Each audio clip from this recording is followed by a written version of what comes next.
Дякую дуже ще раз, що всі приєдналися. Thanks again for joining. Now I kindly invite you to the recovery and well-being section.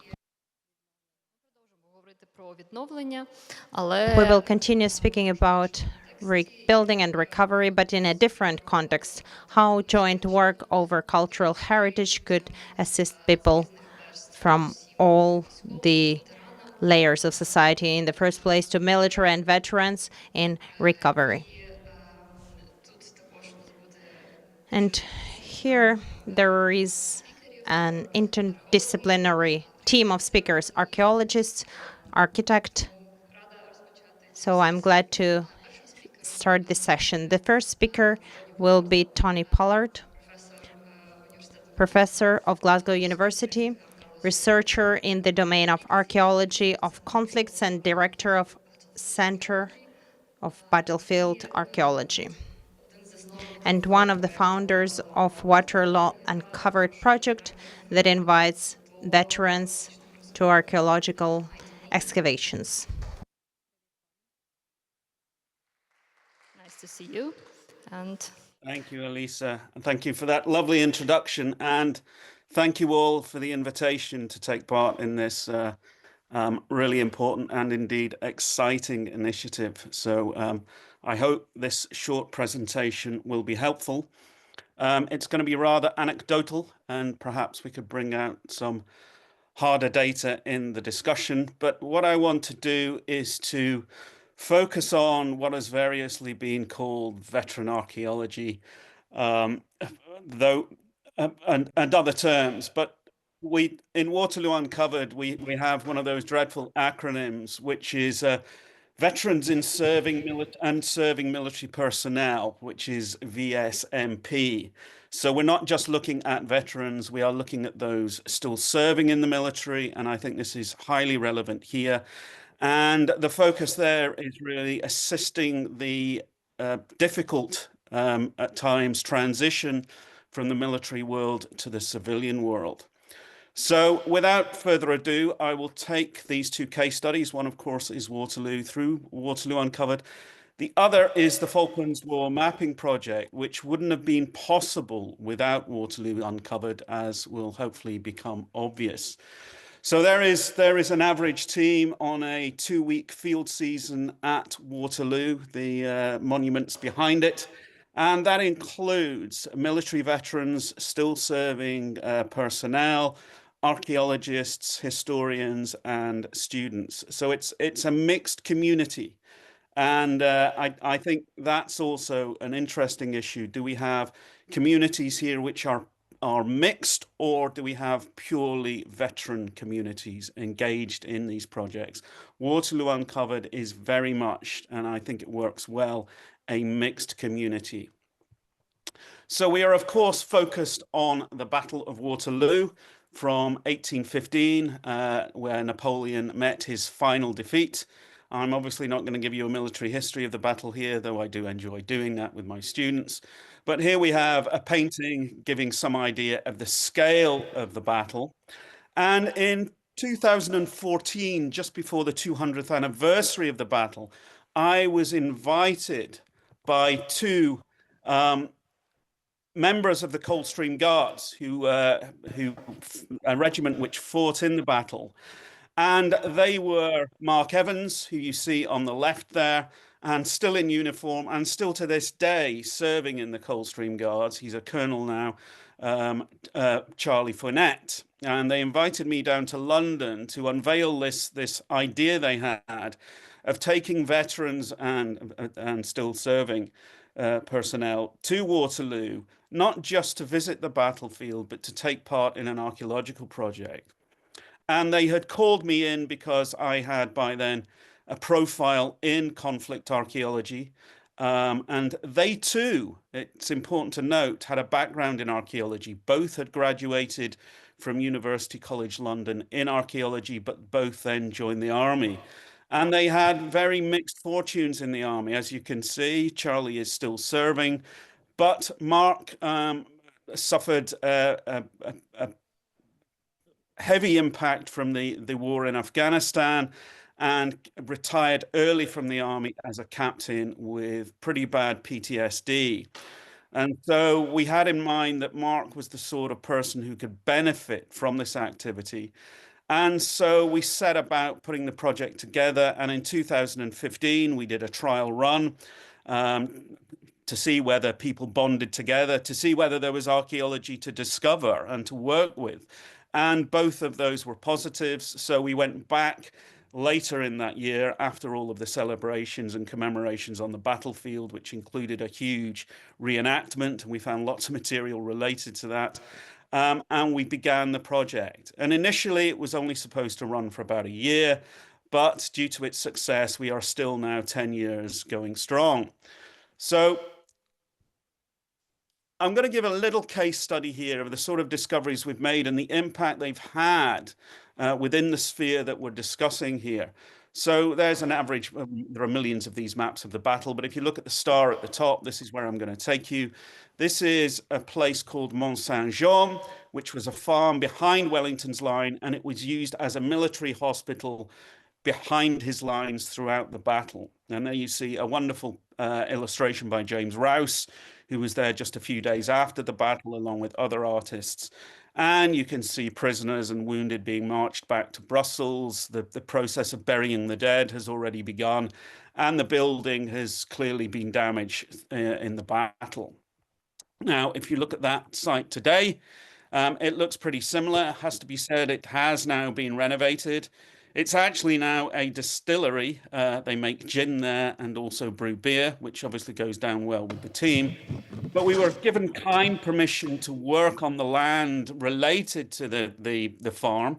And if we look at good old Google Earth, we are behind the farm there, and the gold star marking the location of the discovery I'm going to show you. I am going to show some images of partial human remains here. And this was a discovery actually made by one of our volunteer metal detectorists, an activity which has proved very popular with veterans on these projects. And they had found metal just underneath the surface in that location, but above the metal was a bone. And our archaeologists started to excavate that, and it very quickly became clear that this was human bone. And what we discovered were animal and human bones. You can see here the animal bones, which did not get investigated during that first the season of that discovery, because we had to prioritize this discovery, which were a series of dismembered limbs. These had been amputated by surgeons in the hospital, and we are looking in the main here at legs. You can see there are 3 legs, but there are also elements of arms here. And these had been cut off, wounded soldiers. It was one of the only ways to actually treat gunshot wounds and other impact wounds at the time in the farm. And then the limbs we have an eyewitness account of the limbs being piled up in the courtyard and then cleared out. And it looks as though our initial thoughts were this was a roadside ditch behind the farm, and that, what we would call today clinical waste, had been swept in there and deposited. Now, you can see the yellow example on the right. You can see the nature of these fractures. That's the devastating impact that these old school lead musket balls have on bone. And indeed, when our specialists took this back to the lab in Brussels, they discovered a French musket ball impacted within the limb. So we not only have the damage, we also have the projectile which caused it. And you can see there the flattening of the lead musket ball through impact of the bone. Now, to return to those animal bones, we were pretty sure that the teeth related to horses, and we were keen to get back to the site and continue our excavation. But then in 2019, 2020, we were hit with COVID and the lockdown, and the project had to be shelved. But it continued, and we made some important breakthroughs here because it continued online. We did not have an excavation, but we had lectures, we had discussion groups and seminars online, which kept the community together and kept the project alive. And then we eventually got back. In 2022, here is that trench which we had backfilled, carefully after that discovery, once the human bones had been removed. And there you see most of those people are military veterans, and they are playing an active role in the excavation and in the archaeology.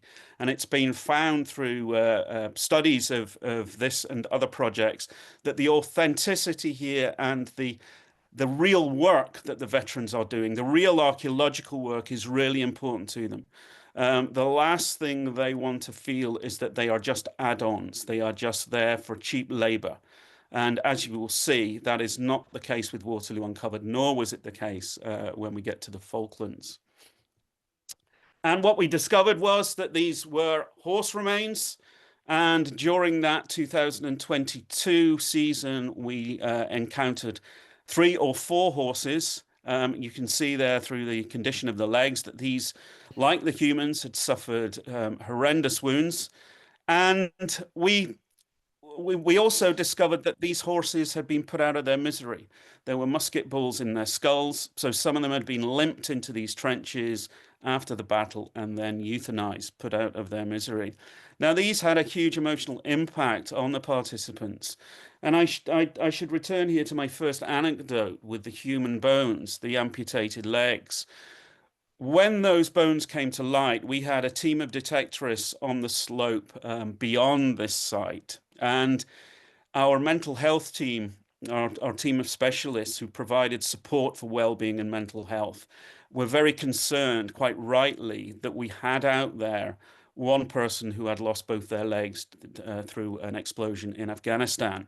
He was, at that point, walking around on what were essentially bionic legs, fully engaged with the metal detecting and basically living his best life. He was thoroughly enjoying himself, but we were obviously concerned at the impact that the sight of these dismembered limbs would have on him. And so preparations were put in place to provide whatever care may be required. There was no attempt to conceal these from him. And certainly for me, his response was surprising. He was very positive about this. And his take on this was that I am glad I lost my legs when I did and not then, because the chances are that I would not have survived. But here I am metal detecting this battlefield as part of this project. So that was a very positive outcome from something that we were worried might be a trigger. Now, coming to the horses, we returned on another occasion to continue the work here. And up until this point, and there is still work to do, we have excavated 16 horses, and there's also a cow skeleton in there. And you can see there again, they are all veterans actively involved in the careful excavation of these remains. Now, what is striking here is the nature of these remains. Some of them are incomplete. Some of them look as though they have been butchered, and some of them have clearly suffered horrendous wounds from the battle. And the most dramatic of those is this one, top left. You can see in the rib cage, and below that, it has been impacted by a cannonball. This is a 6-pound French cannonball, which has shattered the horse's ribs and may well have killed or wounded any man sat on the back of this horse. The horse above it had in its shoulder blade a French musket ball, so it appears to have been shot dead by the musket. But I was working alongside one of our veterans here, and he clearly knew a lot about horses. So we got talking, and he said, well, I was in the lifeguards. I was in the cavalry up until the late 1980s, early 1990s. And he said, most of the cavalry these days drive tanks, but I retained a contact with horses. And he said, I've seen these wounds before, and I know how these horses will behave. And I said, seriously? And he said, yeah. And he said, I was involved in 1982 with the Hyde Park bombing. And at this point, I took him aside, and we had a long conversation in the orchard alongside the trench. And what had happened was he was at the barracks in London, in the stables where the horses and his comrades were sent out through Hyde Park to change the guard at Buckingham Palace. And he heard an explosion. and at first thought it was a hotel bomb because there was an active Irish Republican Army campaign on in mainland Britain at the time. But it soon became clear that the target had been his comrades and their horses, and a car bomb had been exploded as they passed, and half a dozen men were killed. 7 horses were killed, others were maimed. And he said, our vans and trucks went out to recover what we could. And he said, I stayed at the barracks and waited. And the horses came in, and he said, the horse I tended, a huge coincidence here, was called Copenhagen, which was the name of Wellington's horse at the Battle of Waterloo. And he said this horse had suffered dreadful shrapnel wounds. And he said, I took off my shirt and I ripped it up, and I was stuffing the fabric into the wounds on the side of this horse, which was incredibly placid, incredibly patient. Unfortunately, we didn't save its life, but other horses did survive. And I found it astounding to be talking to one of our veterans who had experience of the treatment and wounding of horses in a conflict situation in the modern era. And I said to him, I said, how do you feel excavating the horse remains? And he said, I was fine until I saw the cannonball. And then that brought Copenhagen to mind. But he said, I'm fine now. And he said, I'm pleased and relieved to be talking to you about it. And he even let me record the interview. And I'm hoping to publish it in a book with his consent. So it just goes to show these unexpected interactions that can happen on these projects, where the past can collide with the present, but there can be an amelioration there. There can be some closure there. So they are just two these anecdotes related to this one trench, which, as I say, we still have work to do on. And I should say that we've actually had 2 Ukrainian veterans take part in Waterloo Uncovered, one of whom had served in Donbass and came out with was diagnosed with cancer, and he suspects it was due to the industrial buildings that he was spending so much time in. And so he was demobilized from the Ukrainian army and came to spend a few days with us. And it was, I think, it was a hugely emotional and special experience for us, and hopefully that was the start of a collaboration.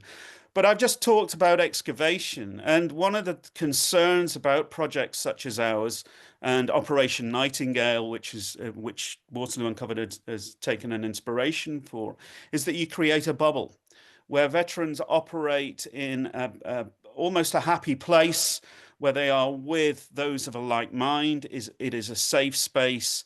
They are active. They are enjoying themselves for the large part. And then you send them home.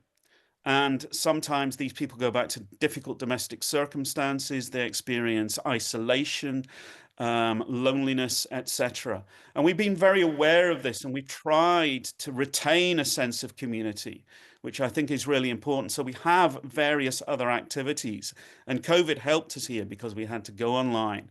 So we have a finds program where the veterans continue to engage with the artifacts that have been recovered. We have education programs, and I teach into Battlefields Uncovered, which is a full conflict archaeology course.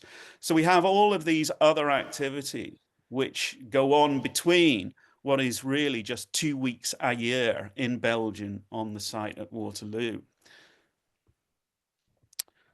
So the Falklands War of 1982, of course, fought between Britain and Argentina, which had invaded the islands in April of 1982, and a task force was sent down there of British forces, naval, terrestrial, and air.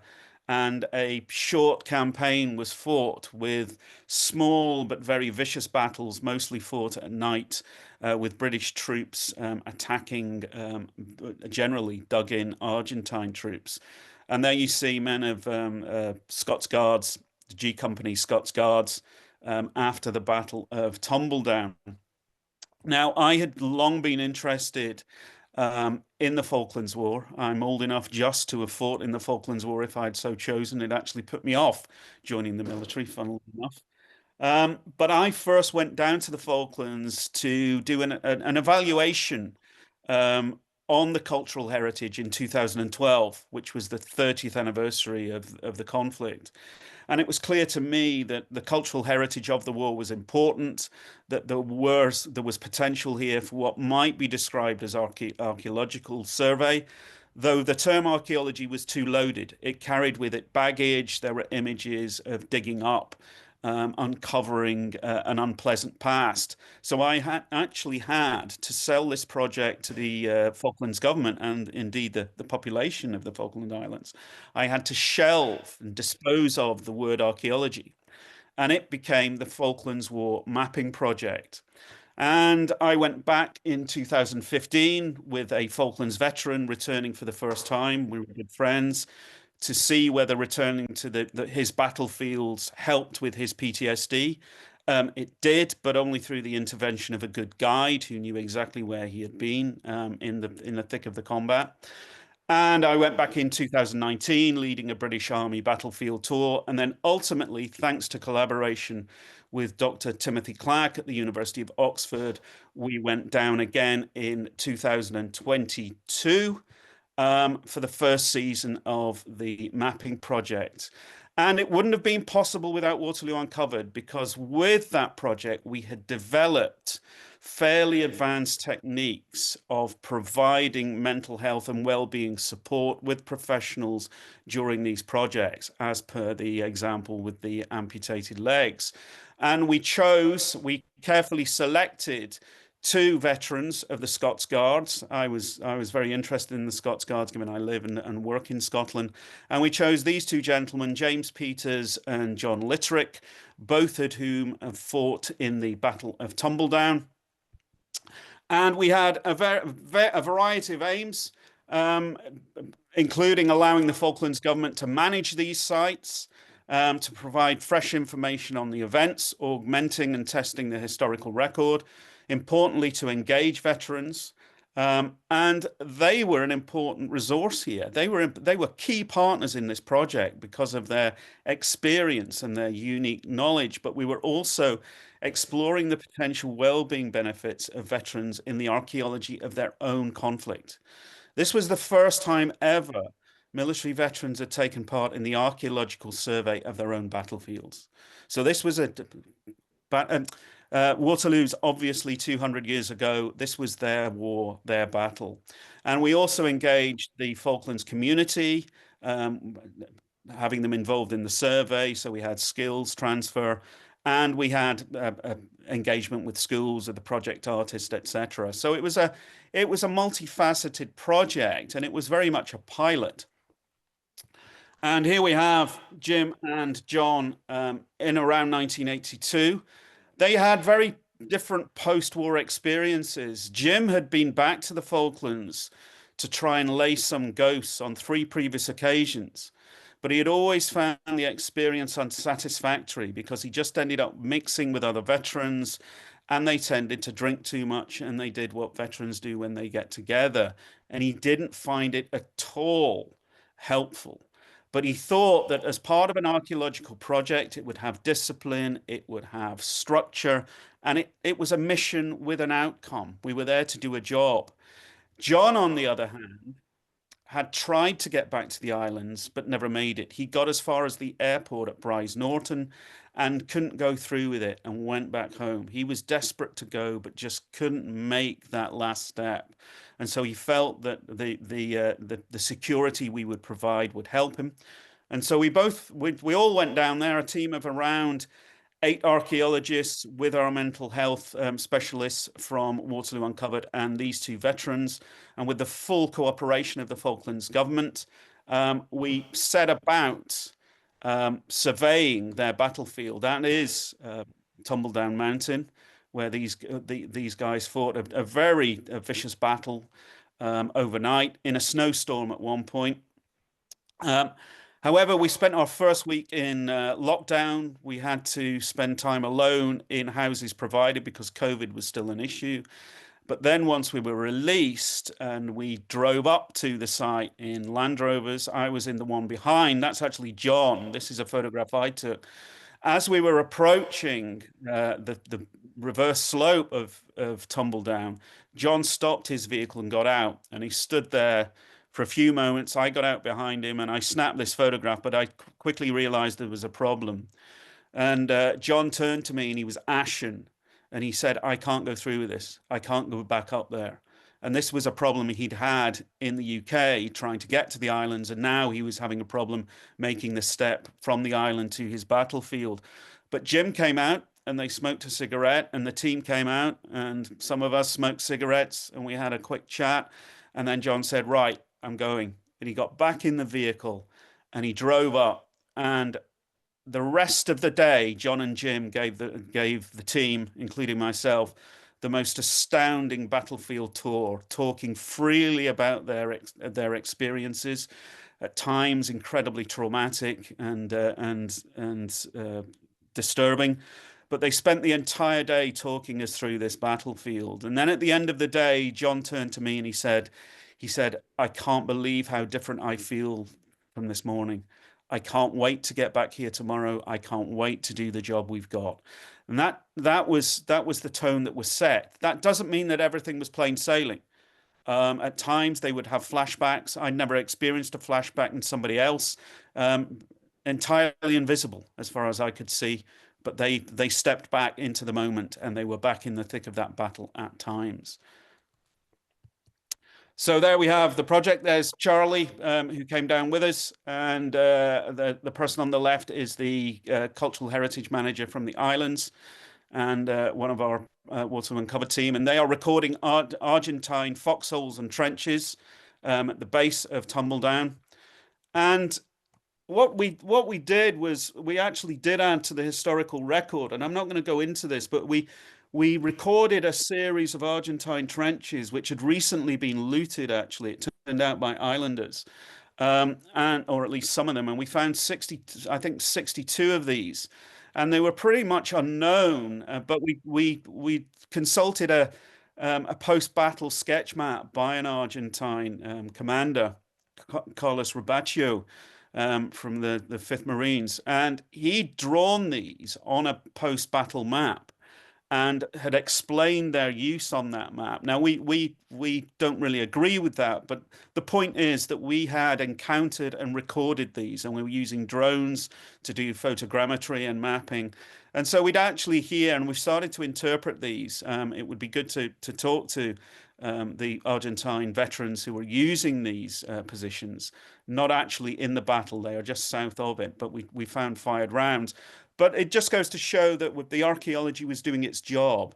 It was adding to our historical understanding. And I just want to touch briefly on the expertise that our veterans provided. I was walking over the ridge line to the west of the main massif at Tumbledown and encountered what looked like burnt rock. And then in the base of this, on the gravel, there was this piece of rubber that you see on the bottom left with a couple of wires sticking out of it. And I didn't know what to make of it. Not much, really. But then John came up to me and he said, that is the connector from the projectile on a Milan missile. And the two wires are reeled out when the missile is fired, and you guide it in either by a TV screen or by eye. So this was obviously the impact of this projectile.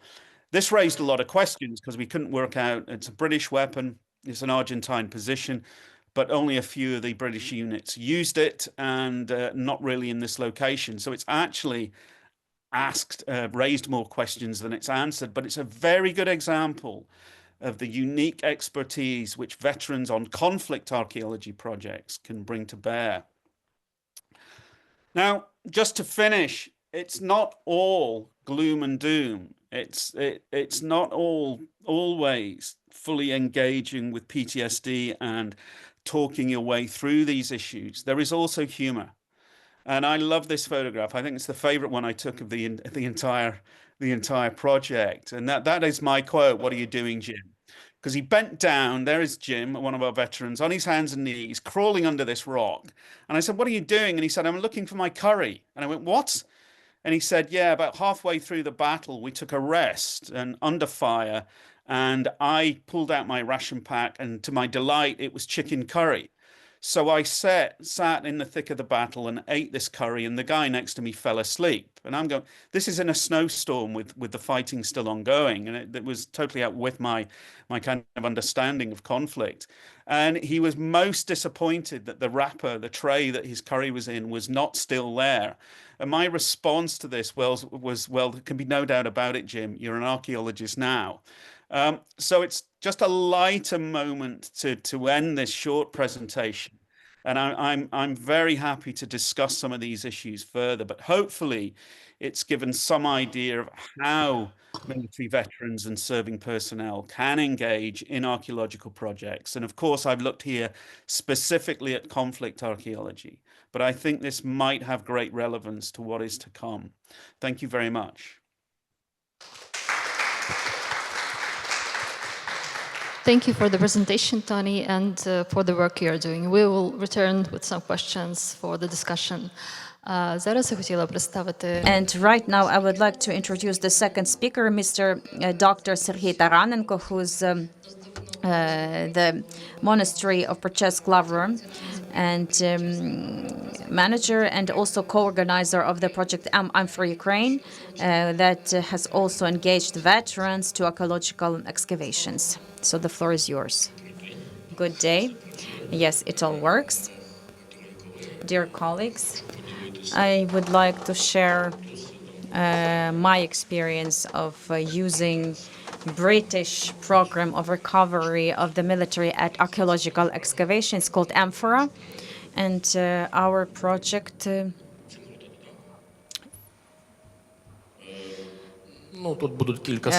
I have included a few slides. All Ukrainians are familiar with it, and also Americans are familiar with it too. On the 12th year of war, they realized what should be done. And these are our cities. Our cities that have been are being destroyed not for 4 years but for 12 years as the war began in 2014. Clearly that we're going to build cities back, and we did say this, but the most important treasure for us is humans, people. And yesterday it was mentioned that currently the statistics that approximately 1 million of participants in 2 years. But apart from direct participants, there are also their families, wives, widowers. Widows. And I don't know if we managed to do this even in a decade. For 5th year in the row, I have visiting research fellow status, and my colleague Mark Brisbane, knowing about the National Sanctuary of Pechersk-Lavra, the spiritual recovery of culture project has been begun. And I said, Mark, I want to add archaeology, since this spiritual recovery of culture program that is still ongoing, so for 5 years already, it's a comprehensive program where the military, the acting military, live on the territory of the sanctuary, so it's a monastery. And they can stay there for 10 days, where they get excursions, get classes on with restorers, with artists. They can have art classes. And I suggested, since I was I told them to add archaeology, and the manager agreed. I contacted my friends, and it, you know, as the word of mouth works, Mark says, so my pupil, Richard Toshood, in the Ministry of Defense of Great Britain, is in charge of archaeological service. So you see, they have even archaeological department in the Ministry of Defense. And he agreed to help me out with this, and we have familiarized with Amphora methodology, and the author Karen Berner, Dr. Karen Berner, and the co-author Paul Averill, even though there are a few more, but these are the main authors. And this methodology that Richard authored has engaged as of 2012. So that's something they have already tested with their own soldiers, veterans, and that's something the previous speaker, Tony, referred to. And this Nightingale operation he referred to. And I studied the methodology, and there are certain postulates that are to be followed, and it actually works. For example, one of them: do not force to work, give the choice for work. And luckily our activity permits, because we can sieve the soil, and that's not active works at the excavation. Most interesting thing is, of course, dismantling different objects.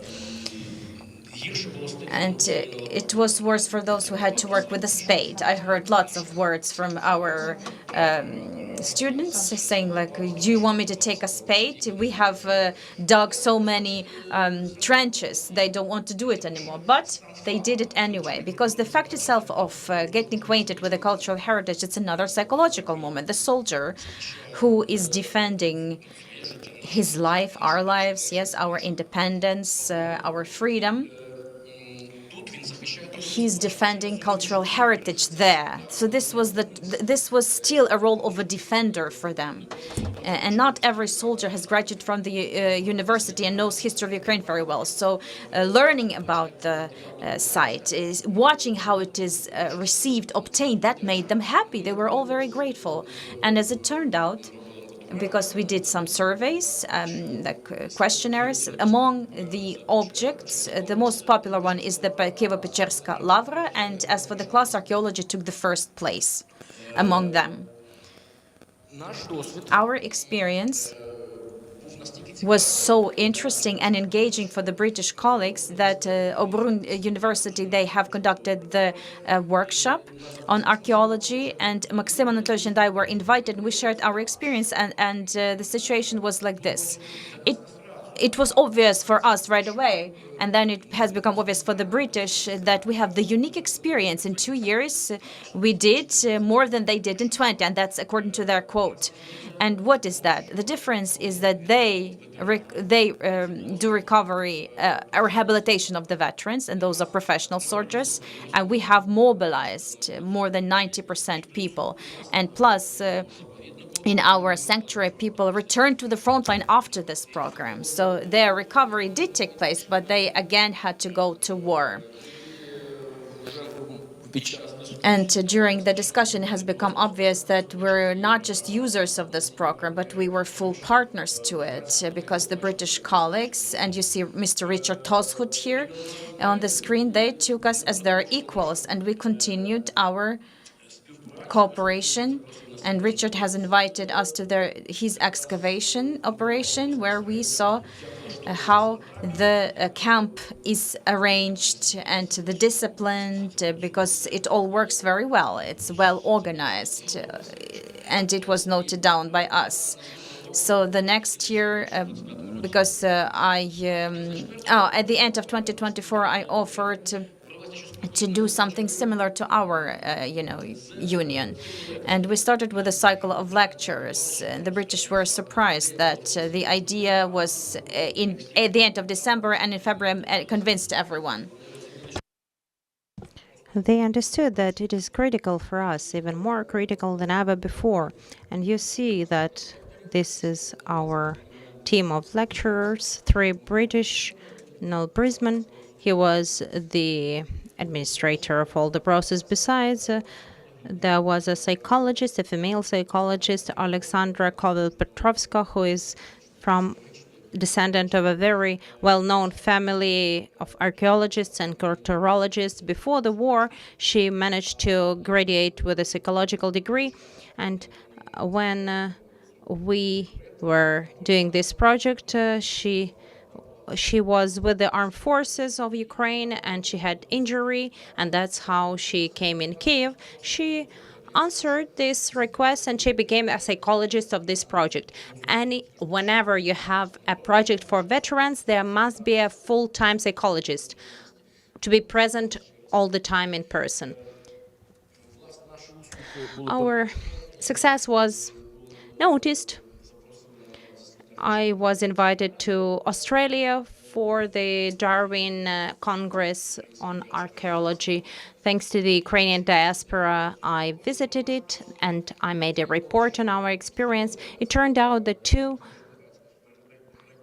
the report that was very similar to the previous one, there were two Australian archaeologists from the Darwin University who were military. After that, they got their degree. They got PhD in archaeology, and that was that famous European project which Tony spoke about. In Australia, I was thankful to the diaspora for giving me an opportunity to conduct my presentations.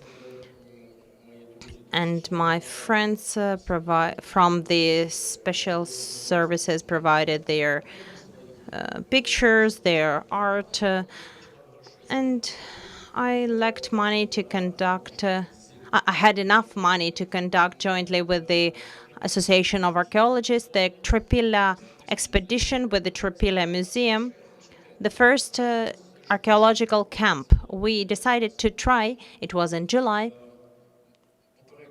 Previously, we did the inspection, the survey. We agreed with the management of the archaeologists, with the management of the natural reserve. Once again, in terms of ALFER methodology, it's critical not just to be digging around. There must be some verifiable scientific result. Military people need to know what they are looking for and how.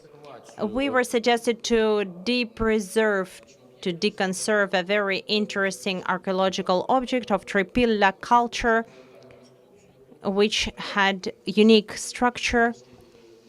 Petrovsky decided to conserve it because it was identified back in the 14th year, so that later take it as a monolith and demonstrate in one of the pavilions of that natural reserve site. For 13 years it was underground, and our people participated in clearing out. We knew that it was there. There was no need to look for it. Everyone was Проблема, звичайно, бо це перший. immensely involved. It was hard to select people because someone renounced on the eve, and we had to find more people, but we managed to do that. In terms of methodology, once again,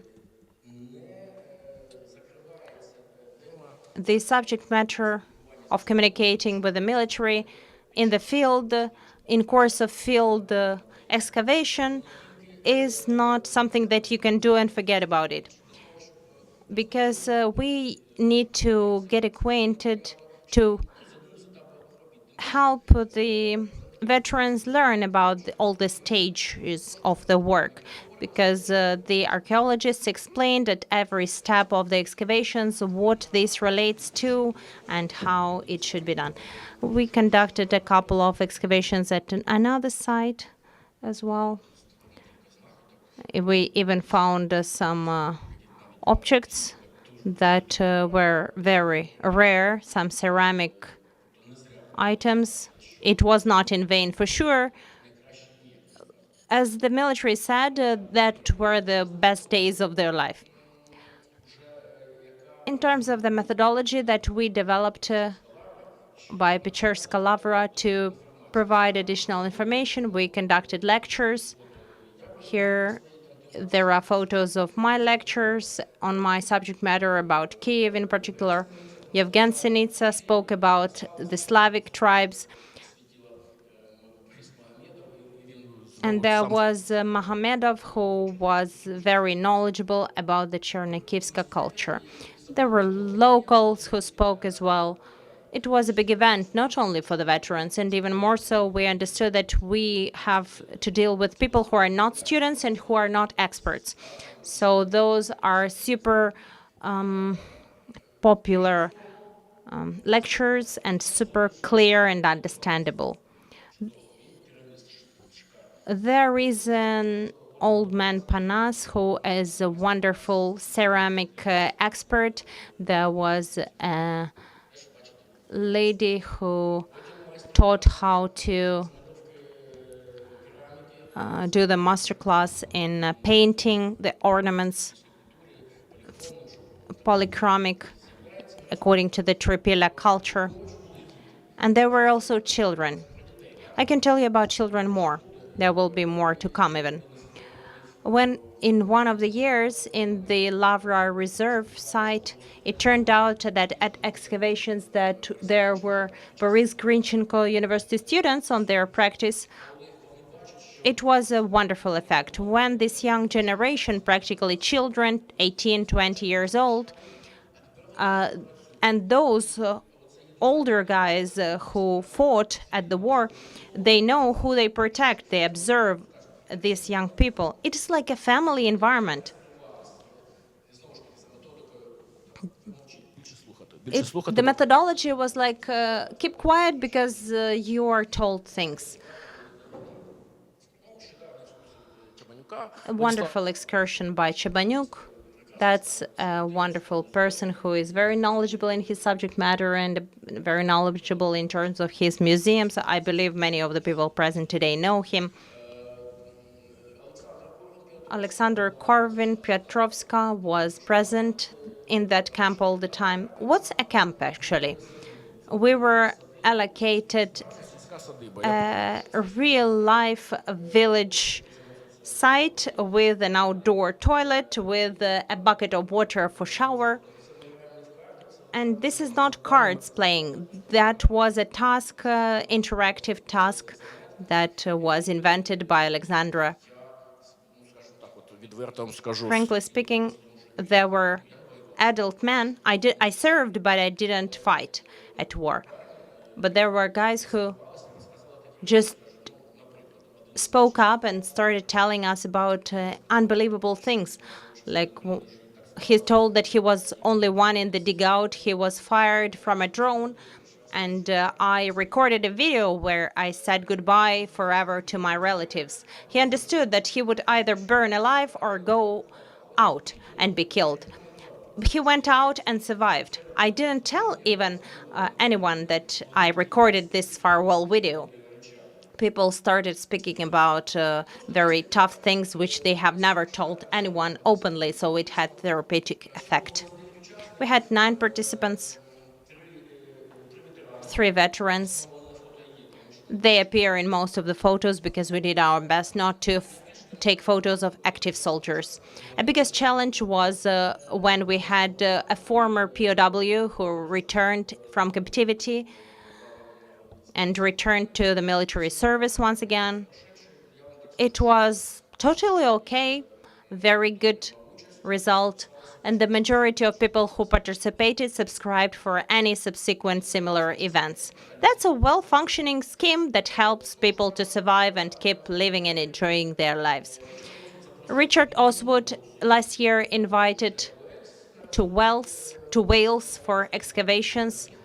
I didn't manage to go, but I sent 2 armed forces of Ukraine officers who work with their personnel, and it was like practice for them. This year I'm invited again, and I'm sure I will go. Alexandra returned to the armed forces. She didn't manage to go as a psychologist, even though she was invited. And one more officer from the Patronet service of the 25th Separate Airborne Brigade that works not just with its personnel, but also with the families of their personnel. I will tell more about it. It's about the future, actually.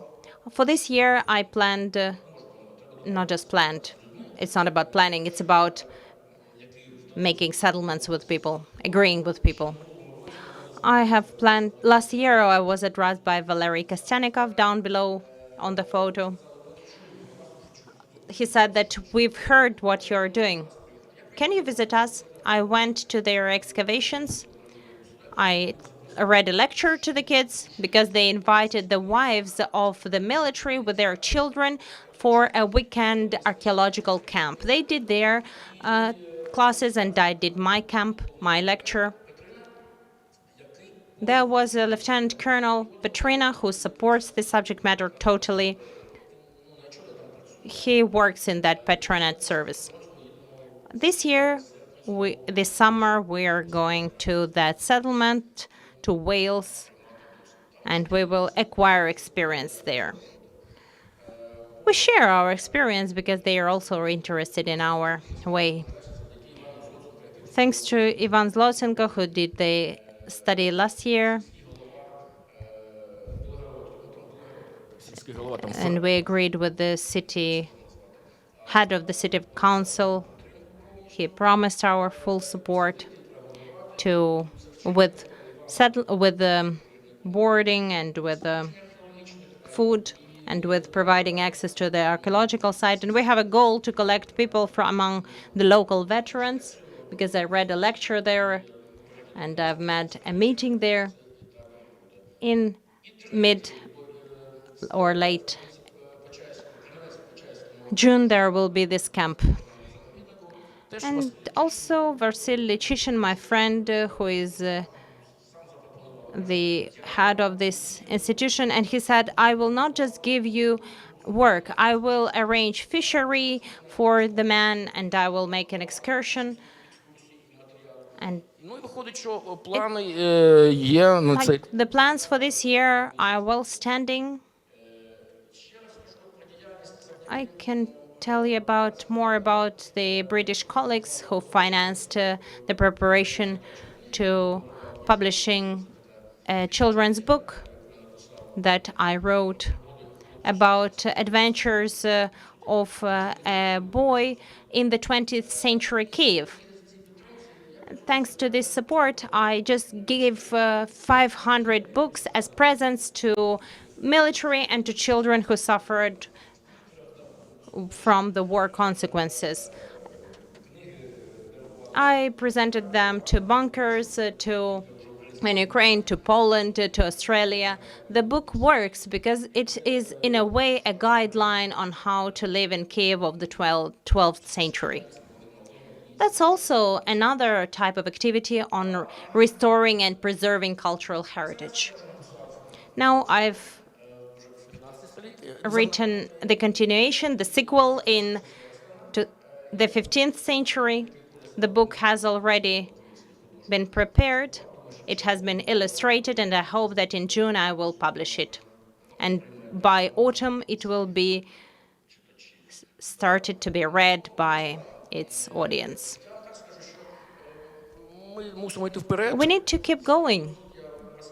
I have told you about my experience over the 4 years while I was dealing with the field camps and the Association of Archaeologists. Yes, I'm an archaeologist. I'm writing a PhD, but I also would love to teach people how to do that. We don't have the right to stop because all those people are living among us. And I know that this program, Amphora and Amphora Ukraine, they do function. That's it. Thank you.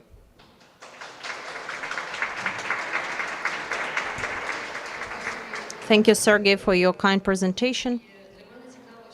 It was interesting for me that what Tony told and what you spoke about the participation of veterans and military in the excavations, it has multiple layers. The first speech touched upon the living or like touching upon the battles in the past.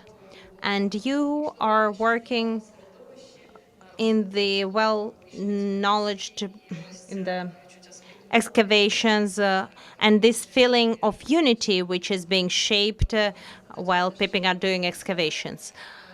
Okay, we will come back to this later, and our final case note speaker is Matthew Well, urbanist, architect,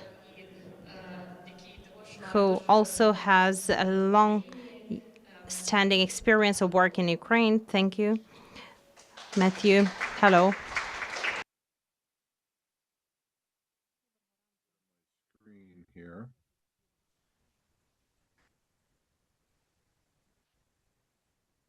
Here.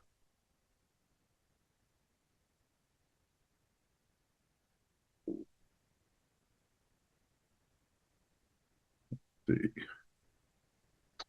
Okay, can you all see the big screen, or are you seeing a bunch of slides? We see presentation, but it's not on the full screen. We will ask hold our on, technical support whether we can do. Let me switch that here. We could make a slideshow.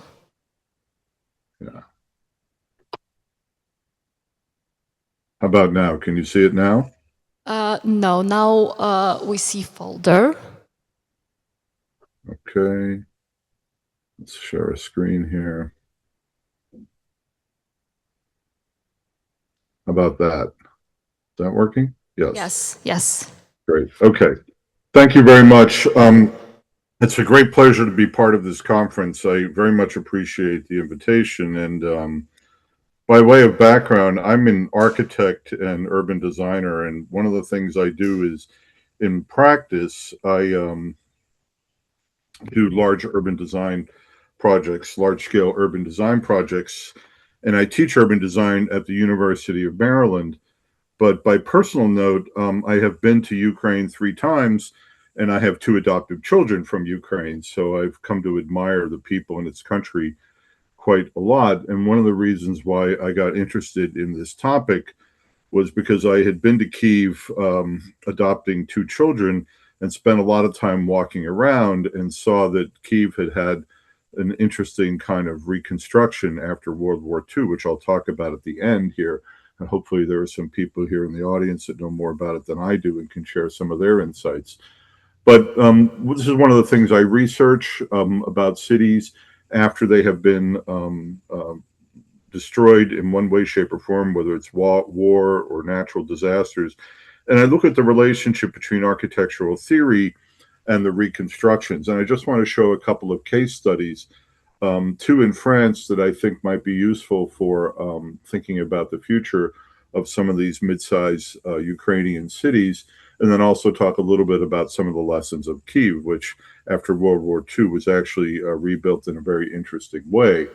Let's see here. Make my slides go forward. Okay, the first 2 I want to talk about are in France, that are cities that were rebuilt after World War II. Saint Malo in Brittany, far western France, and then Évreux in Normandy, sort of almost due west of Paris. Both of them had very significant destruction during the war, and had very different strategies for rebuilding.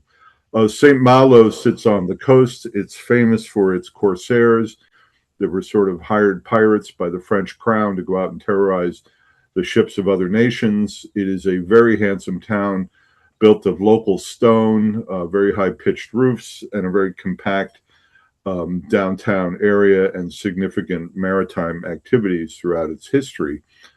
When you look at the pictures of the city before the destruction of World War II, you can see a city that's largely built out of local stone, very beautiful traditional buildings with commercial activities on the ground floor and residential up above, ranging from small apartment buildings to typical townhouses. Almost everything built out of stone, as I mentioned. The city sits at the end of the river.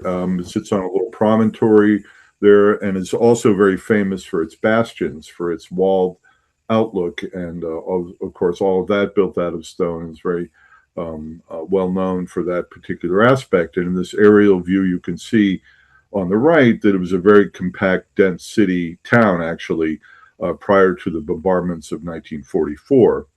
And then you can see some of the views of the relationship of the port and the city. On the right is one picture of the destruction. The city was bombed. The Americans bombed the city in 1944, thinking there was a very large German garrison there. It turned out not to be true.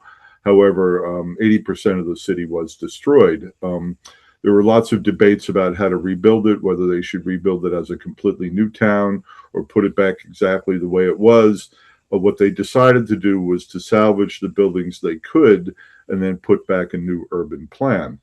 So you can see here the aerial photo on the left of the buildings that were that survived the bombardment, and then the areas that were obliterated there, which was very, very considerable. Miraculously, the cathedral in town survived the bombing, and much of one part of the neighborhoods north and south of that did survive.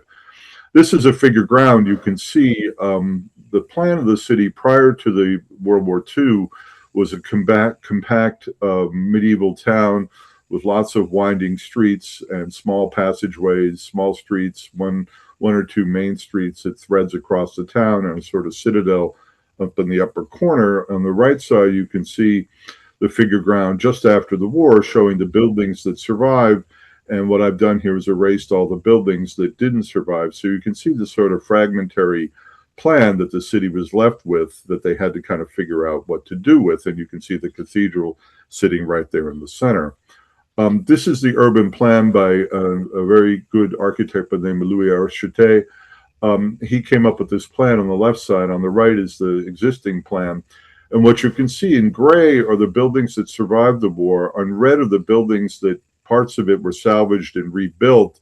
And then in white are the buildings that they proposed for the infill in and around here. And one of the things you'll notice right away is that they did not try to replicate the medieval plan. What they wanted to do was to make a plan that was in character with some of the medieval aspects of St. Malo, but introduce new housing types that were perhaps a bit more modern and more suited to the kinds of accommodations that they were seeing in other parts of the country. So you can see in left here is the buildings in red, or is what was built there, and on right is an overlay of the historic plan that was prior to the war, and above that, in red outline are the buildings that were proposed as part of the new urban plan. And you can see there was very significant differences. Certainly the sort of tight medieval blocks with just air shafts for light wells were taken out and replaced by buildings with modern sort of spacious courtyards that could have light, air, and ventilation. They did have a factory on site to create some of the blocks that they were going to build the city out of. So this is a post-war view. They did salvage much of the stone that was destroyed from the destroyed buildings and used it to rebuild many of the new buildings. And if you look carefully, you can see the architecture is in character with what preceded it, but it has a certain kind of modern details to a trained eye you would probably be able to pick up. These are some of the blocks that were salvaged, some of the buildings under construction. Importantly, they employed new technologies. So, for example, reinforced concrete for these new apartment buildings rather than building the structures out of wood. And they even, numbered all the blocks to say where they would go in terms of remaking these facades. So you can see these buildings under construction, built at a higher density, certainly for less townhouses and more apartment buildings. But you can see kind of the reconstructions here.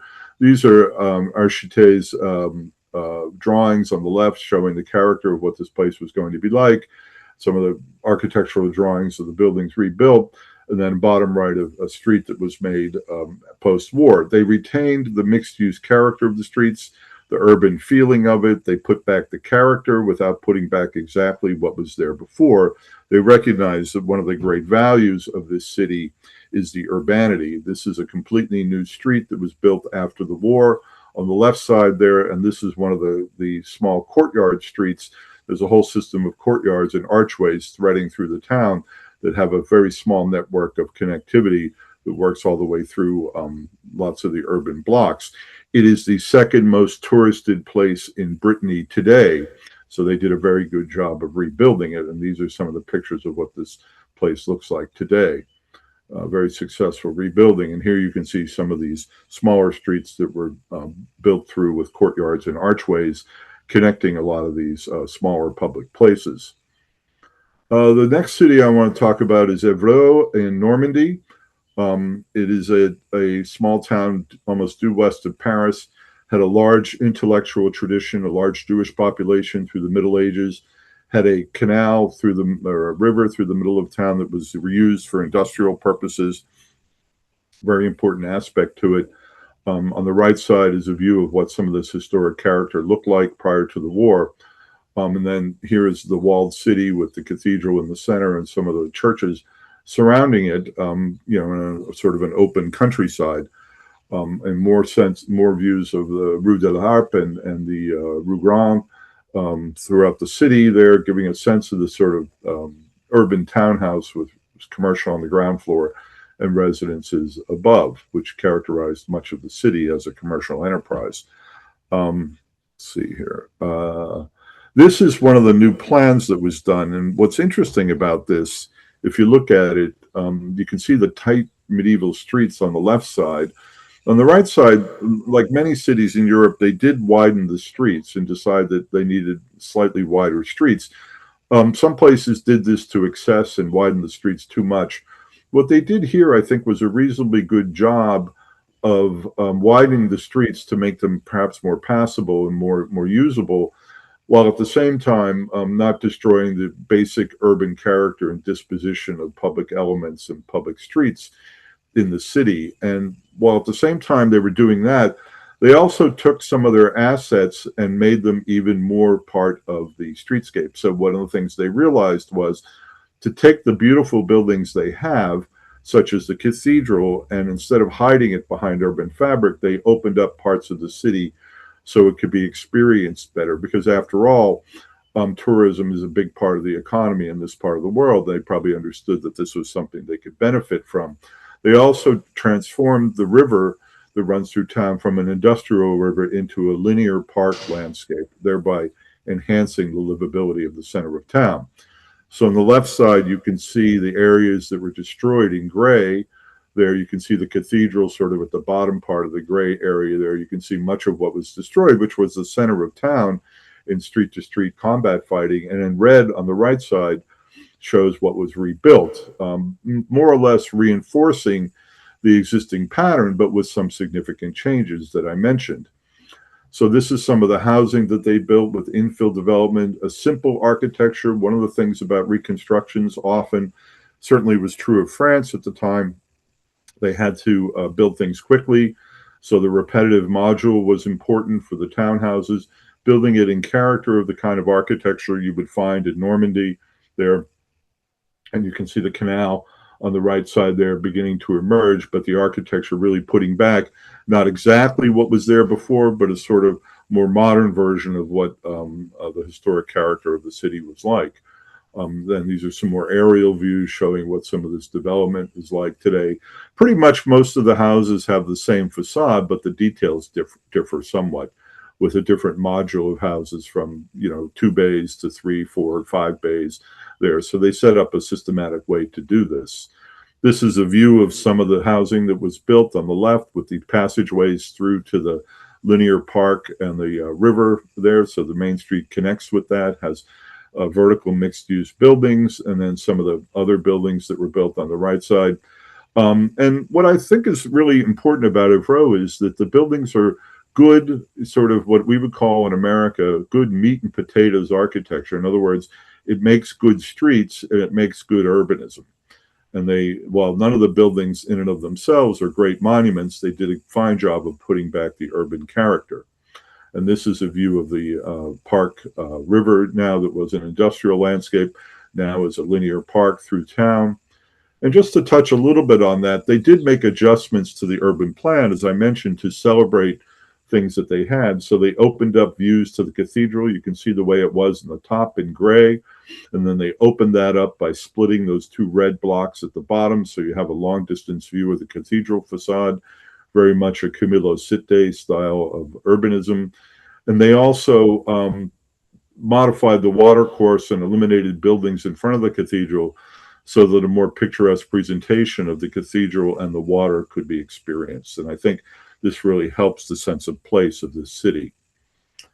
So finally, just on to some lessons from Kyiv, which is a city I greatly admire.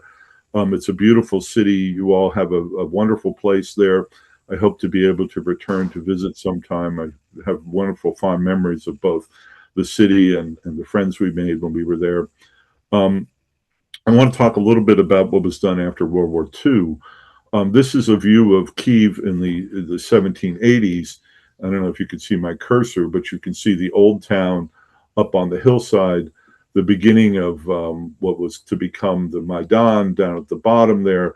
And this street here, the stream valley here, is going to become Kreshchatyk there. And of course, the city famously sits on this bluff there, or behind the bluff, with Lavras over on the one side and Podul, the earlier plan of Podul, which was itself destroyed by a fire in the 19th century and rebuilt.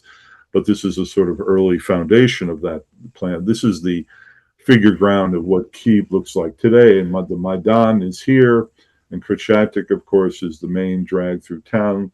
This is it prior to the destruction. There you can see all the different radial streets going up to St. Sophia's and St. Michael's and whatnot up on the hillside there. And then you can see the sort of hierarchy of streets in these very large urban blocks that existed. In the 18th century, you can see the urbanism of the Maidan starting to emerge, with streets leading directly up to St. Sophia's and St. Michael's there, and you can see the buildings starting there, and you can see Khreshchatyk starting to become an important street as it heads off in the distance there. And of course, a later picture showing a streetcar that used to run at the bottom of the hill there before it climbed up to the historic districts above. Khreshchatyk in the late 19th century had a very urban character, lots of commercial enterprises on that street, probably about 75 feet wide there. And what happened, of course, is that as the Soviet partisans were retreating and the Germans were entering the city in 1941, they wired many of the buildings on Khreshchatyk to blow up. And so as a welcome gift to the Nazis coming into Kyiv, they decided to destroy the buildings in Khreshchatyk. I love the look on this German soldier in the foreground here, being very surprised at what's happening. I can imagine that's the look of a lot of Russians when the drones hit their oil refineries and things today. One can only hope. Anyhow, so there's a major catastrophe there, and much of Khreshchatyk was destroyed. And this is the Red Army coming back in 1943. And you can see the level of destruction there. And so you see in gray the area in Kyiv that was destroyed. The city hall was destroyed, which used to sit on the Maidan, and much of the urban fabric surrounding it was destroyed. So the question was, how were they going to rebuild this? And they did a very good job of collaging the fragments back together, but making something new and making something that was more modern, had greater housing density, new civic buildings, and a new sense of place. There were various competitions to rebuild Kyiv. This is some proposals from 1947 onwards through the time they started reconstructions. This one is very neoclassical. It has lots of references at the time to places like St. Petersburg and whatnot, and large courtyard buildings. This one has a round plaza at the bottom of the Maidan there, and you can see temple buildings, which probably would have been civic buildings of some sort proposed for the square here. This is a competition entry by Vlasov, who was a very influential architect in the rebuilding, and he did this version of the Admiralty Square as a circle, and then a statue of Stalin in the center. Very, very big monumental architecture as part of this competition. But what they did more than anything, aside from the sort of very, very grand gestures that you just saw, was they also put back the urban fabric, which is the part that most interests me. And this is one of the schemes that was done as well for this area. And more of the competition entries showing both the triumphal kind of architecture, but also some of the urban fabric. They did put it back in, but instead of putting medieval blocks in with small medieval courtyards, they put long liner buildings along Khreshchatyk to make large residential and retail mixed-use buildings. And they did sort of what I call urban teeth capping around the Maidan. They put new caps on the end of the blocks. You can see here on the right from the magazine in May 1954 showing how Khreshchatyk was going to be there. So you can see here, this was the context in 1945 they were dealing with. Then on the right is this large chasm in the city between Pechersk and the historic areas around St. Sophia, this big gap in the city that had to be rebuilt. And in red, what I'm showing here is what they actually did. And you can see very modern buildings that were long buildings that could ventilate easier for housing there, so that the housing could have good modern characteristics, capping off the end of blocks, redefining Khreshchatyk, tripling its width, at the same time, but also introducing things like the arcade here, which really sort of related the uphill neighborhood to Crescentic with a series of archways and beautiful massing and terracing of the buildings. So a rather brilliant sort of restructuring of the street. So you can see on the top slide the extent to which the street was widened here, and then the bottom side, one of the early elevation drawings, more archways to relate to the existing residential neighborhoods there.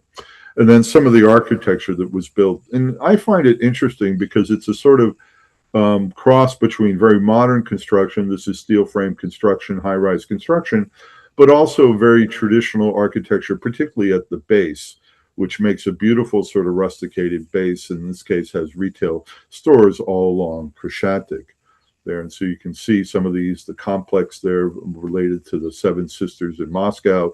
In this particular case, I think done rather well with a sort of public garden at the ground floor. And then the buildings that lined the street wall. So they didn't put back what was there. They put back an architecture which made urbanism, but a different kind of urbanism. So you can see some of the views here of what that was like when it was originally built. And then getting down to the department store on the left as it turns the corner. And then this is what the figure ground of Kiev looks like today, with Crescentic as this main parade street, main spine street. And then this new buildings, which again are very modern, but have lots of traditional accoutrements. And here I've overlaid the existing plan before the war with the new interventions that were done after the war. Most significantly, the thing they did that I find most fascinating is the street has a civic side and a residential side. And on the residential side, they introduced a linear park. I think this was a rather brilliant move to give the residents a sort of green space on the one side. It also has retail. I've never seen, and maybe somebody here knows it, I've never seen an asymmetrical street like this work so well. It does a really fantastic job of sort of making the one side of the street a very different kind of environment than the civic side of the streets. So you have on one side the linear park you can see on the left with the residential side, and on the right side you have the civic buildings, the new city hall, and some of the government buildings of the Ukrainian state. And you can see here it even changes level. It's sort of flat down by the street where the cars are, and then it rolls up the grade onto the sort of pedestrian shopping area, which I think is rather successful. I made a little sketch of this when I was there. I was so interested in it and really tried to understand how it worked. And then beautiful sort of interventions like the Passage here, which I think does a fine job of making a modern building relate to the historic neighborhoods.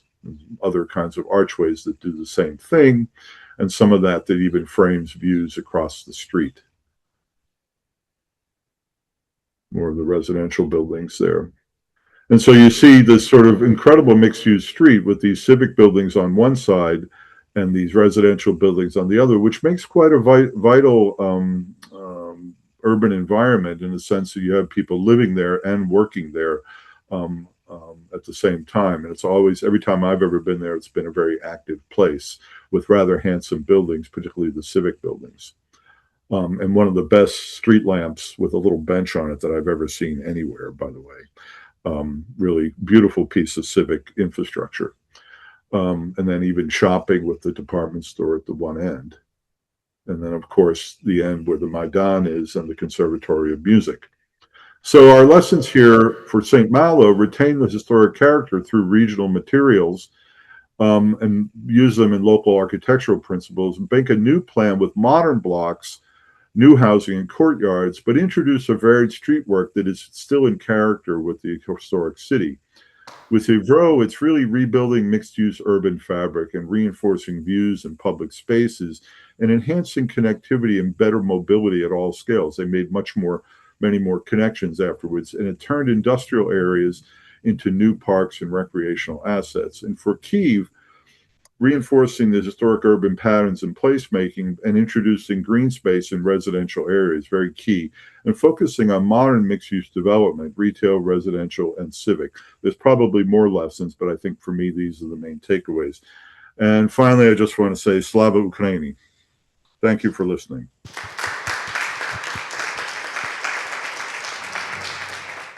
Thank you for this presentation. У нас є час. We have time for a couple of questions, maybe a couple of questions. I will start. The first question is to Tony and Sergiy. We can see here that such initiatives and projects, they help people, they help veterans. Can you tell me more about how and why? Are there any research demonstrating the efficiency, preferably research of psychologists, maybe methodology published by the British researchers based on your practice, as you said? You can say more about it. Indeed. Speaking about our experience, our domestic experience, we are only commencing. There was a concept of publishing some tiny textbook. If I will have time, I will possibly do so. But the fact of the effect, if the today's subject matter is related to universities, like yesterday I heard Oleg say that you will have some scholarships for veterans who decide to study. That's a big plus. That's what we are speaking about. I brought the example of Australians who were serving in the army and eventually became researchers, and now Amphara is using the same methodology for excavations in Australia and Waterloo. That's not scaled up yet. The effect is still not that big. But the methodology must ensure keeping connection with your students later on. From the first camp, one half of the students for sure keep communicating with me. They can visit me with their families, and they ask me for a repeated course, repeated camp. If someone, like people want to have that experience again. Those are not people from Kyiv. They're from all around Ukraine. When I worked with the Association of Archaeologists, I thought that they had 26 centers. Like, I will make one more year and I will have 25. It didn't happen. That's why I don't cooperate with them anymore. In my experience and with my connections, I agreed on 3, and I have 2 more waiting. People who feel the possibility, who feel they will be assisted with the local authorities with money or for food and for equipment. Actually, that doesn't require that much money. My colleagues from Australia and from Britain help little by little. So the effect is there, including psychological effect. But still, it's too early to say. If they in Britain are doing that for 20 years, Richard Oswald had written a book, and by the way, that book has become the book of the year about his Nightingale project on rehabilitation of veterans at excavation sites. I visited that. The BBC is filming videos while they are working. The society is interested in them. It means that there are drones, there is advertisement, there is some fancy equipment, and people are filming online. And they are video recording how the veterans are rehabilitating.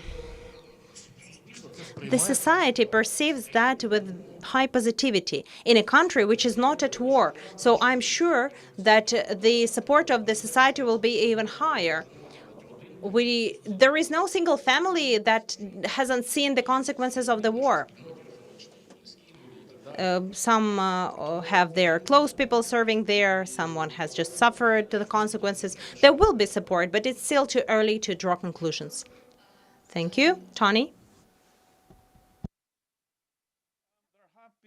Some psychologically led studies. Paul Everall was mentioned, and he's written a few papers. I've just looked at my notes here. His most recent is Burnell and Everill in 2025 in the Journal of Veterans Affairs. We've had our own David Ulk, who was one of our veteran mental health support leads, who co-wrote a paper in 2021 which is published, and these are all open access, published in the Journal of Conflict Archaeology, which focused in on the results from Waterloo Uncovered. So it's easy enough to say anecdotally that these projects have a positive outcome. But there are ways of measuring these, and there are various scales. There is the Warwick Edinburgh wellbeing and mental health and wellbeing scale. There is the loneliness scale from the Department of Statistics in the UK. So these are all ways of measuring the impact that these projects have had on the participants. And Waterloo Uncovered has always taken this very seriously. So every year there is an impact report in which these statistics are cited. So I took notes from the most recent, which is the 24-25 report, and based on the Warwick Edinburgh mental wellbeing scale and the loneliness scale, the uplift in well-being on the excavation was 28%. On finds in the community, which is one of the post-excavation initiatives, it was 12%. On one of the battlefields courses, it was 32%, and on a secondary battlefield course, it was 15%. So there is clearly an uplift, and this is what's coming through these academic papers. But I think, and Sergiy has touched upon this, I think the important thing is that the issue is ongoing. And I said this in my own presentation, that it's all very well to take these people away, essentially on holiday. And you can have all of the teaching of new skills, all the interaction, all the buoyancy, all the self-confidence building that brings. But then they go away and they go back to their real world lives, and it's difficult to maintain that. And I think that's where one of the real challenges is keeping that engagement and keeping that sense of uplift as far as well-being and mental health is concerned. And it's something that, and when you see a lot of these statistics, they're just kind of exit polls. These are surveys that are taken at the end of the project. We've actually done work where you're looking at 3, 4, 5 months down the line to see if there is any lasting impact, and that is challenging. But I think with initiatives like Amphora and the work that Sergiy is doing, we are moving towards methodologies that do give us some guarantee of this sort of positive impact. And I think the important thing is that when I'm working with British veterans, these are all professional soldiers. These are all people who chose to join the forces. Not even all of them have seen combat. Some of them had, the Falklands veterans, obviously. But when we look at Ukraine, what we are looking at is a citizen army. And Sergiy touched upon this. The number of people that have actively been involved on the front or impacted on the home front is phenomenal. And it really is a different thing altogether. And it's challenging. But I think we've kind of laid the foundations, and they are modest. But I think Ukraine might be a huge example of what we're talking about here. And again, Sergiy kind of touched on this. So I think the center here could play a key role in establishing this level of expertise to go on into the future, be it during wartime or indeed peacetime. Дякую вам за відповіді. Thank you for your answers. I agree that the Ukrainian experience in that is somewhat unique, unfortunately. It's unique in terms of speaking about restoration and rebuilding in course of the war, before it is over. I also have a question to Matthew. Is it possible, Про ці while приклади. like we were speaking about those examples of cities, rebuilding cities after the Second World War, what can be done? And is it possible in the first place to speak about rebuilding before the war is over, before the hostilities are over? And in fact, many of the cities that suffered destruction early on in France, the Germans invaded in 1940. And while the war was going on, some of the plans were made for cities. I didn't show them, but in the Loire Valley, 1940, several of those cities suffered very large destruction, and they were planned to be rebuilt. And some of it was actually done during the war, certainly the planning. When the Germans tried to obliterate Warsaw during the war, the Polish architects and planners decided to do measured drawings of the buildings that they knew, the historic buildings, and also to survey the paintings of the historic areas so that they could put it back the way it was after the Germans destroyed it. And a lot of that was done during the war. So there's a lot of planning that can happen, and if not actual execution, certainly planning and design. The one thing I will say that's interesting about all of this is that sometimes the destruction gives cities a chance to fix something they've been thinking about for a long time.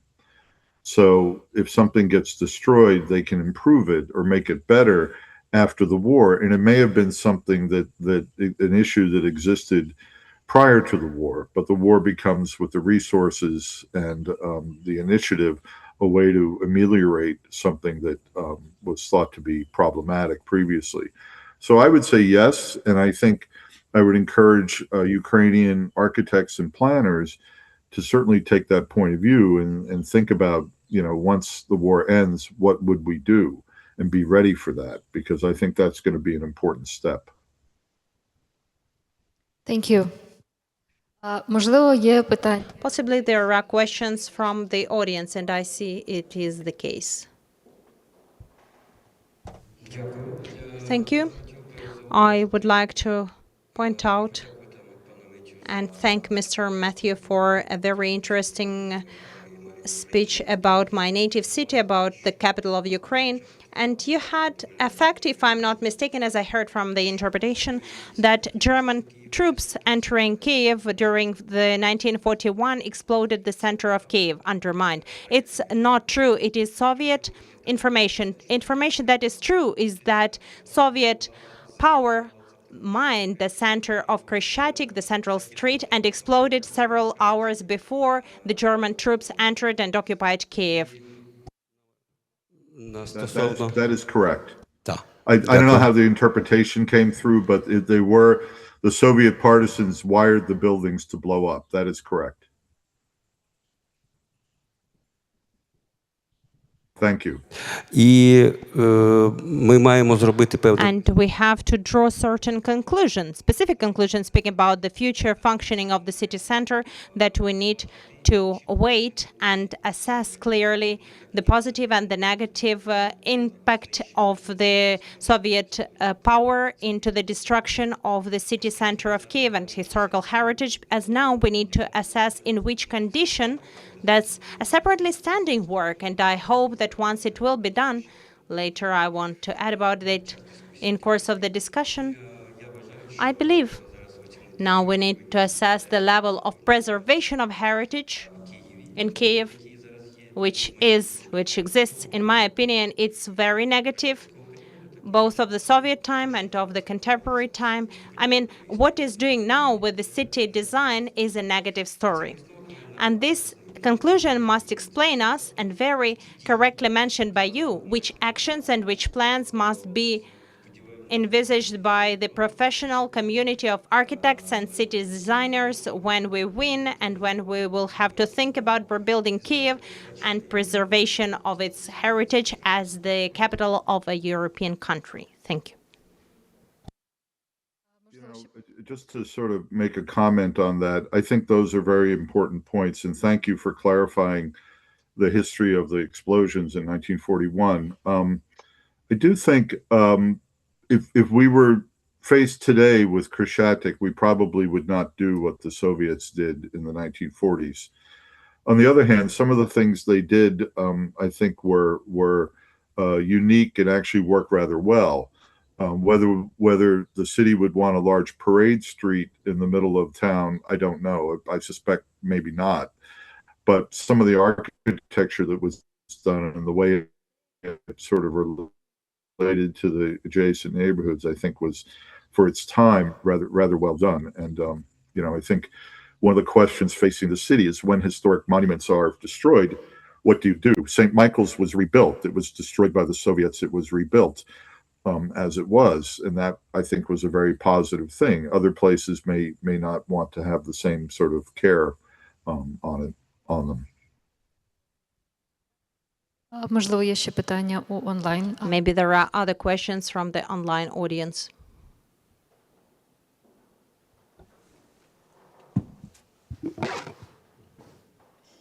Так, я також хочу дуже I also would like to thank Professor Matthew for highlighting that Ukraine has its own powerful and high-quality experience of post-war reconstruction. And that's exactly what we lack in our educational curriculum.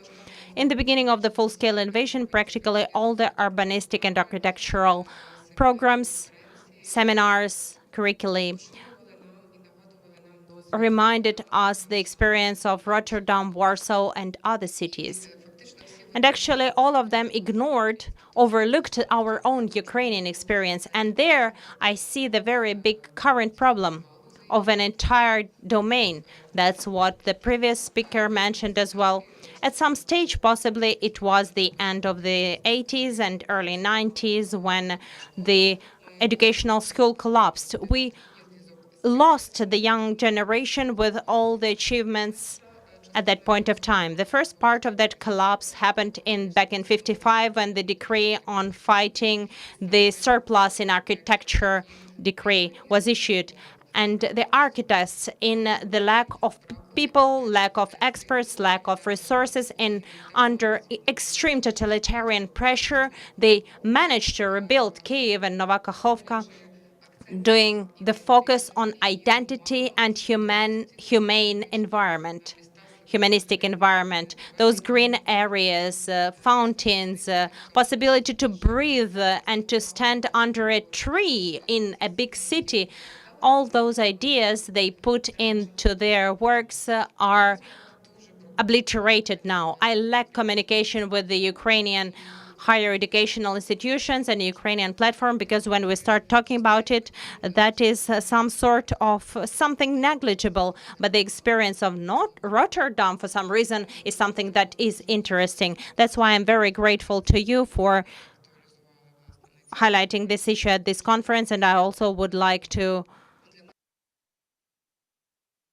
I was surprised that this was the same panel on how we ought to rebuild our mental health using cultural heritage. But that's a very right approach, because even back in the day, because of lack of resources, the craftsmen who were building up, and in Nova Kakhovka, these are the ones who made the ornaments that were shown to you at the previous panel, they actually learned right on the site. And the artists who survived, architects who have survived, they would teach right on the site. Those generations of people who have passed the war to do it with their own hands now. So these were not 6 years of restoration. This was the Ukrainian architecture course technique in 1 month. And they would be able to have new craftsmen very fast. So we also have this fantastic tradition of reconstruction, recovery of our cities using heritage about which we don't know enough. That's why highlighting on this, in my opinion, is a huge success of this panel discussion. And in our workshops, we're also working with different people who need this, and the therapeutic heritage. We saw this back in 2016 because at our restoration of the Vyshyvankas worked men who passed the beginning of the war, 2014, 15, 16, and this was the only thing that could help them out and what they wanted to do, become part of restoration. And this gave us the idea of the workshops we are now arranging for a wide circle of people, because we sometimes call it as monumental health. The way we, using this heritage, bring ourselves back the right for recovery and reconstruction of the world around us, start living in the peace with those cities that remained. Sometimes they are very distorted, but we have the chance to rebuild them and make them more humane. Suitable for living. So thank you. That's a fantastic panel discussion. Thank you all, dear participants.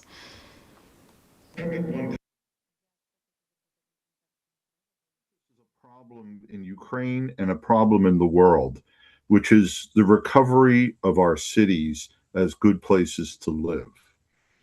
And I think one of the big challenges we face, and certainly America is one of the leaders in making horrible urban environments, is that much of modern architecture left us with really, really bad cities and bad places to live and inhumane environments. And I think it's been true if you look at the outskirts of Kyiv or of any of the Soviet suburbs that were built. These are very difficult places because they lack the historic character and the sense of walkable urbanism that I think makes humane environments and is good for the brain and good for human beings. And I think, we have a very serious imperative to recover these places, either in Ukraine or any other place. Certainly in my country, it's a huge environmental issue with everybody driving everywhere and living in these faceless suburbs. And so I think what you say is really important, and heritage plays a very, very important role in that.